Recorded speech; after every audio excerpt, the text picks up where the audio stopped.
हाय, hello, नमस्कार. कशा आहात सर्व? मस्त ना? मस्तच राहा. सर्वांना सर्वप्रथम श्री स्वामी समर्थ. तुमचे माझ्या चॅनलवरती खूप खूप मनापासून स्वागत आहे. तर तुम्हाला सर्वांना आजचा दिवस खूप छान, मस्त आणि आरोग्यदायी जावो.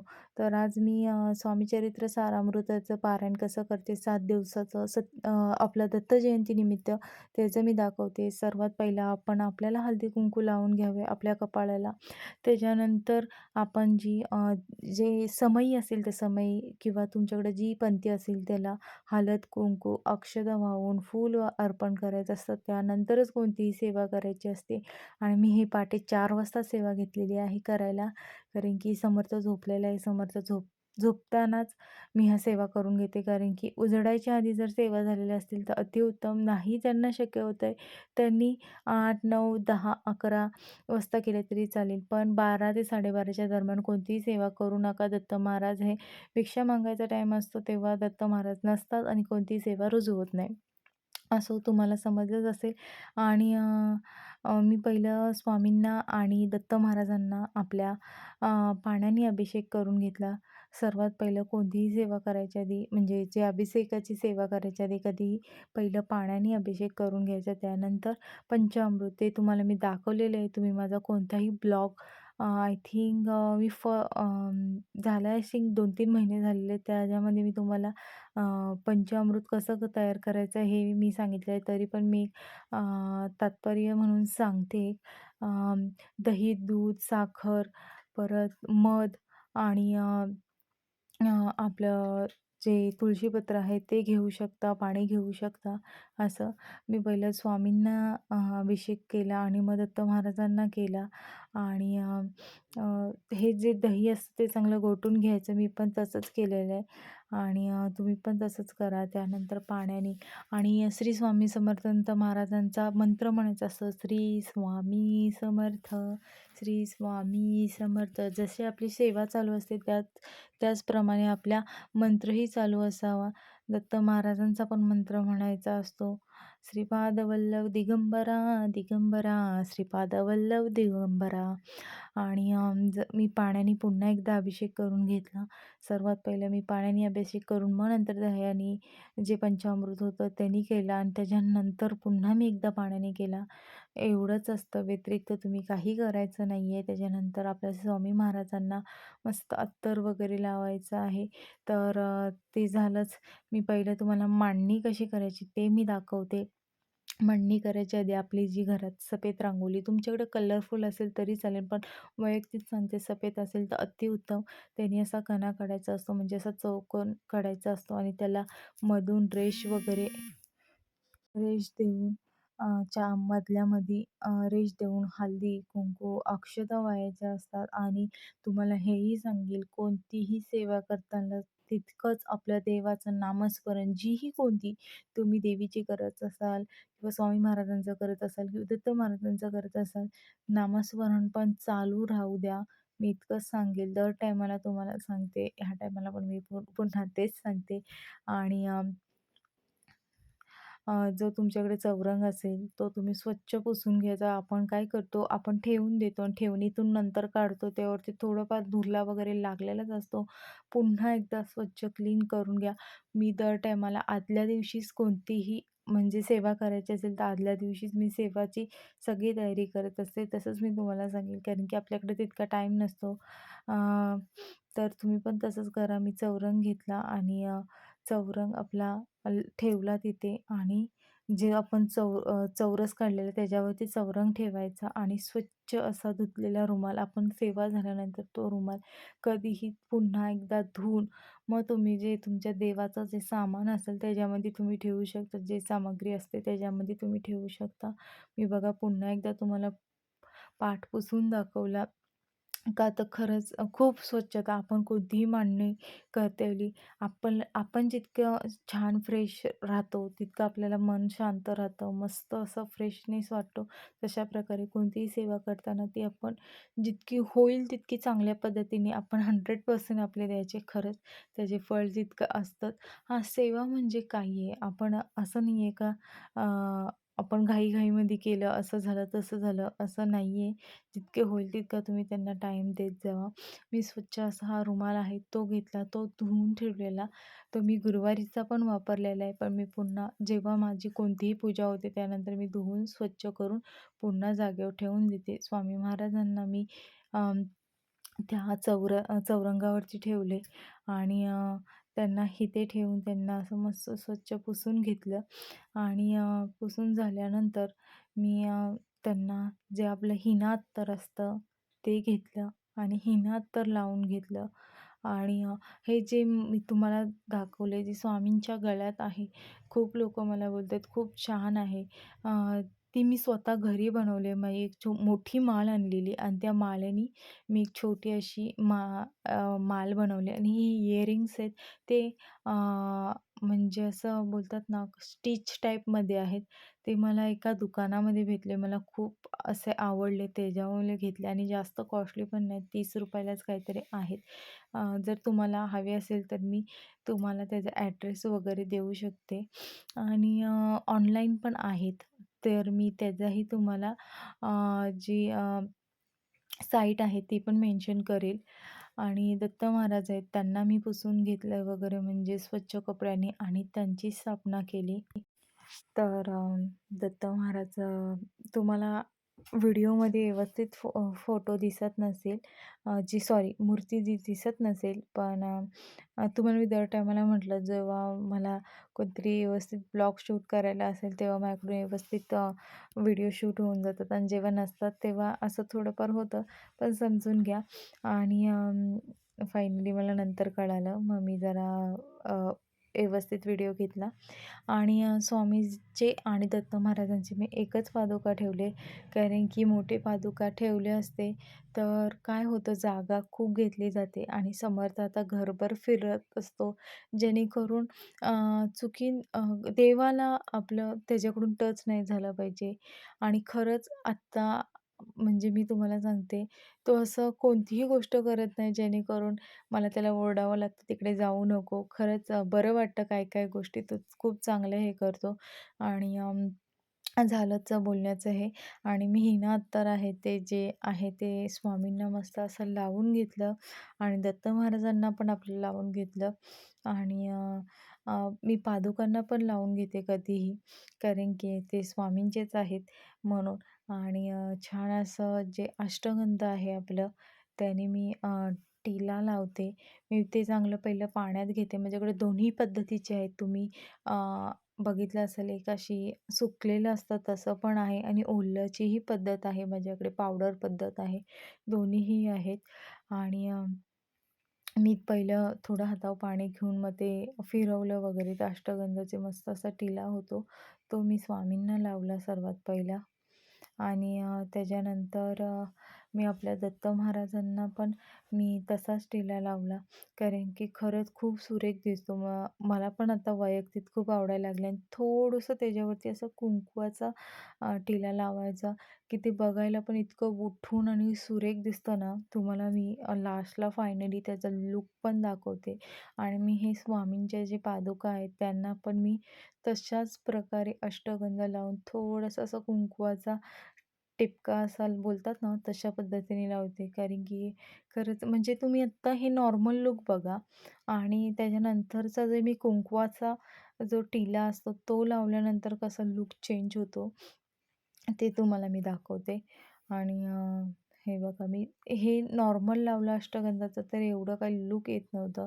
पण मी जसं आपलं थोडंसं कुंकू घेतलं आणि ते थोडं माझ्याकडे समर्थाचे बड्स आहेत त्यातला एक मी बड्स घेतला आणि त्याने मी लावून बघितलं तर खरंच खूप छान दिसतं असं मला कळालं. मग मी तिथून तसंच मी ट्राय करते की हां, हो आता दर टाईमाला मी कोणतीही सेवा करते किंवा अदरवाईज माझ्या कोणत्याही देवांनाही मी टिले किंवा असं टिक्क्या लावते वेळी मी तसंच करते.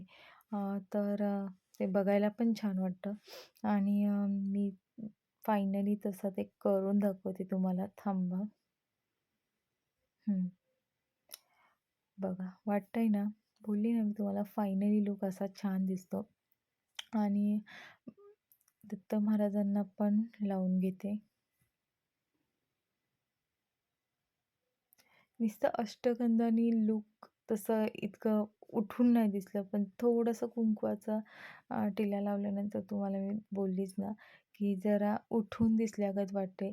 आणि मला आणि खरंच वैयक्तिक तुम्हाला खरं सांगायला गेलं तर मला जितकं स्वामींना नटवंसं वाटतं, म्हणजे जितकं मला नटूसं वाटतं तितकंच मला स्वामींना किंवा आमच्या घरातल्या देवांच्या मूर्तींना वगैरे नटूसं वाटतं. आणि तशा प्रकारे मी तुम्हाला दाखवते. पण जसं-जसं मी करते तसाच सेवा दाखवते तुम्हाला. मी वैयक्तिक दुसऱ्याचं ऐकून वगैरे करत नाही बऱ्यापैकी. जे मला जमतं तसंच मी करते. आणि हे स्वामींचे वस्त्र आहेत. ते मी पहिले घालून घेतलेत. मी तुम्हाला कितींदा बोलले, की मला नवीन स्वामींचे वस्त्र शिवायचे आहेत, पण खरंच टाईम भेटत नाही आहे. आता तुम्ही बोलाल, की का? तर असं होतं आहे ना, की जरा गावापासून लांब आहे. ज्यांच्याकडे शिवायला जायचे त्यांच्याकडे जायला गावापासून लांब आहे. त्यासाठी अर्धा 1 तास मला तिथे थांबून करावं लागेल.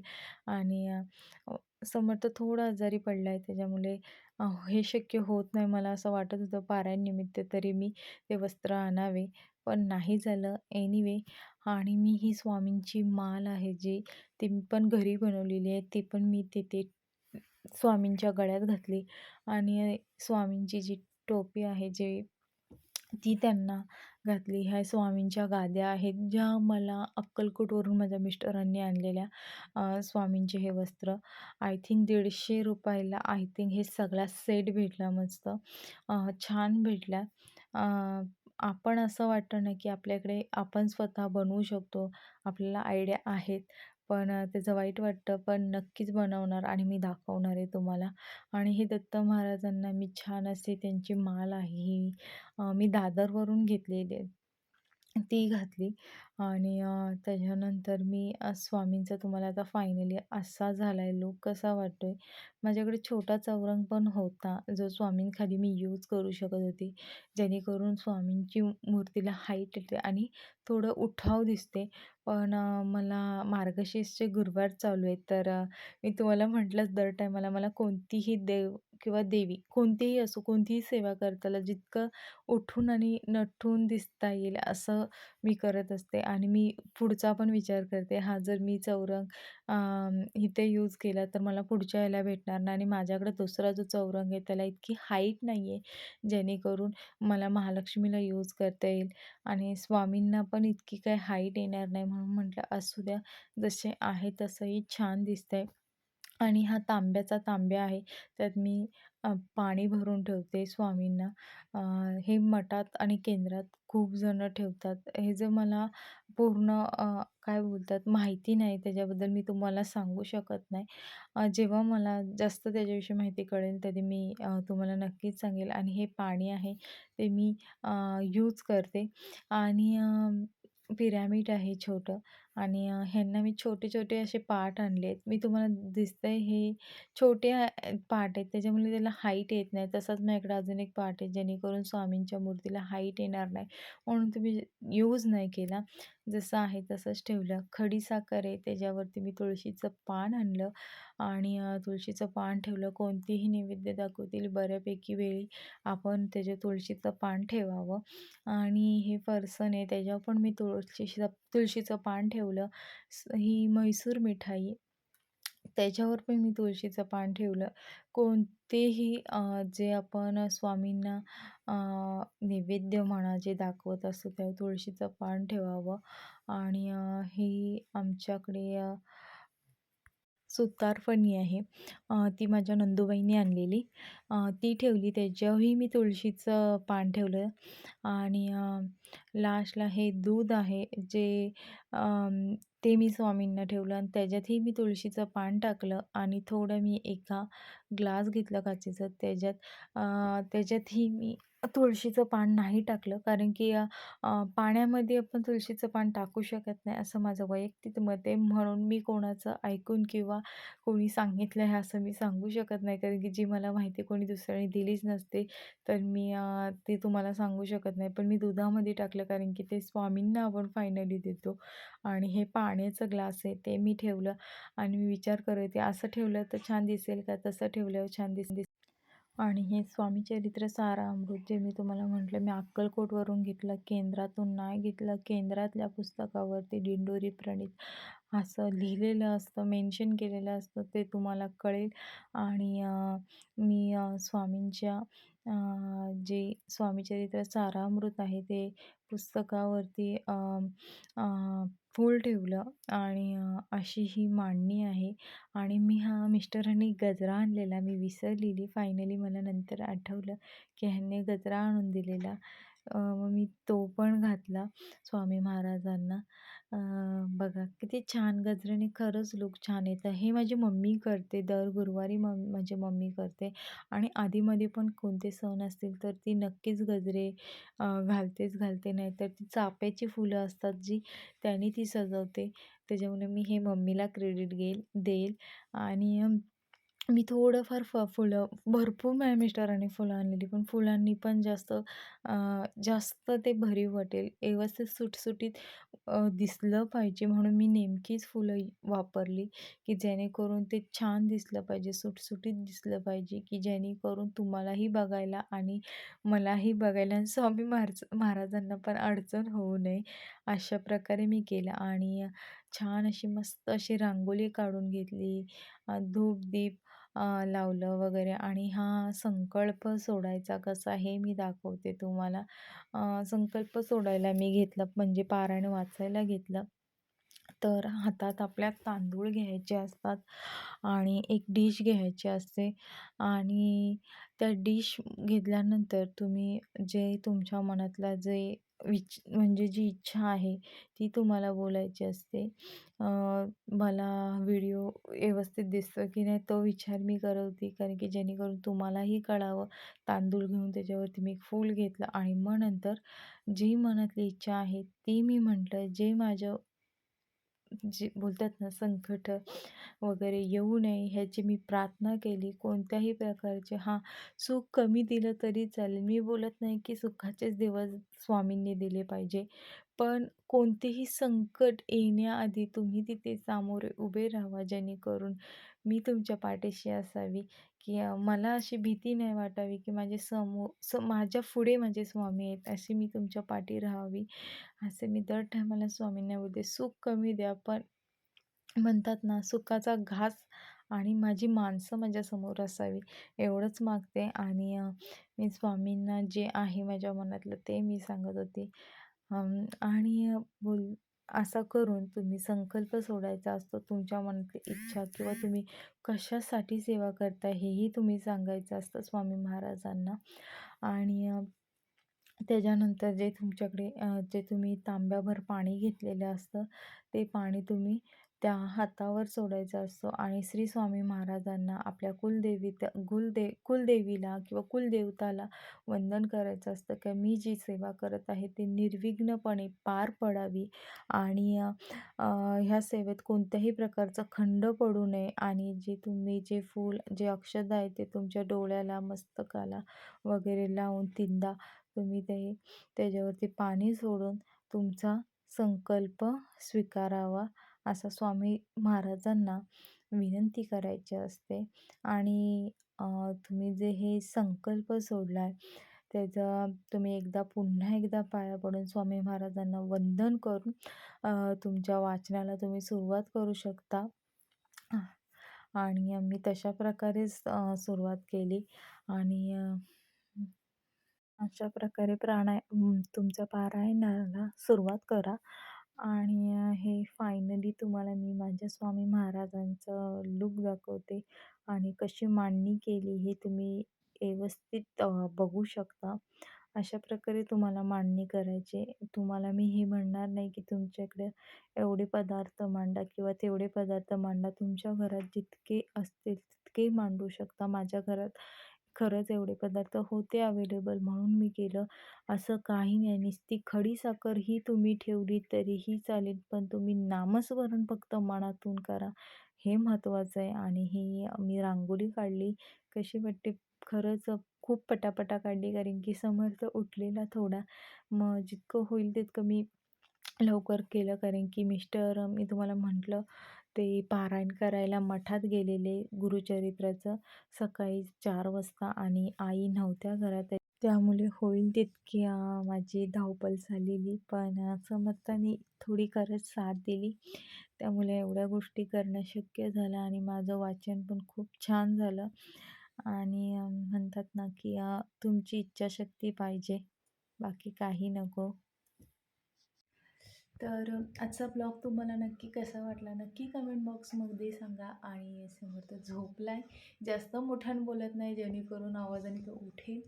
आणि स्वामींनी खरंच ही सेवा करून घेतली. खूप दिवसाची इच्छा होती की मिस्टरांनी पण गुरुचरित्र करावं आणि मी पण गुरुचरित्र करावं, पण ते शक्य झालं नाही. आई आमच्या बाहेर गेल्यात. मग मिस्टरांचं खाणं वगैरे ऑब्व्हियसली तुम्हाला माहिती असेल, गुरुचरित्र करायचं म्हटल्यानंतर आपल्याला तेवढं पथ्य पाळावं लागतं आणि त्यांनी बाहेर खावं असं मला तरी नाही वाटत. कारण की गुरुचरित्रामध्ये खरंच बाहेर कोणाच्या घरातलं पाणीही पिल्या जात नाही.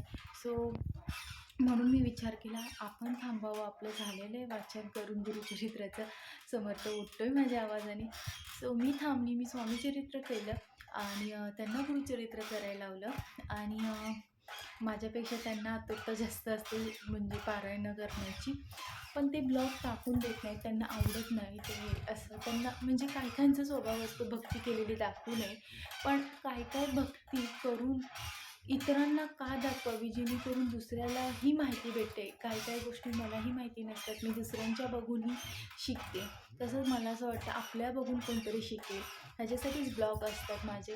आणि आजची सेवा स्वामीचरणी रुजू करते आणि झालेली माझ्या काही चुका असतील ते स्वामींच्या पायाशी मी नतमस्तक होऊन माफी मागते. आणि जे बरोबर आहे ते स्वामींचं आहे, जे चुकीचं आहे ते माझं आहे. आणि तुम्हाला व्हिडिओ आवडला असेल तर नक्की लाईक करा, सबस्क्राईब करा आणि लवकरच एका नवीन व्हिडिओसोबत लवकरच भेटूया. सर्वांना मनापासून श्री स्वामी समर्थ.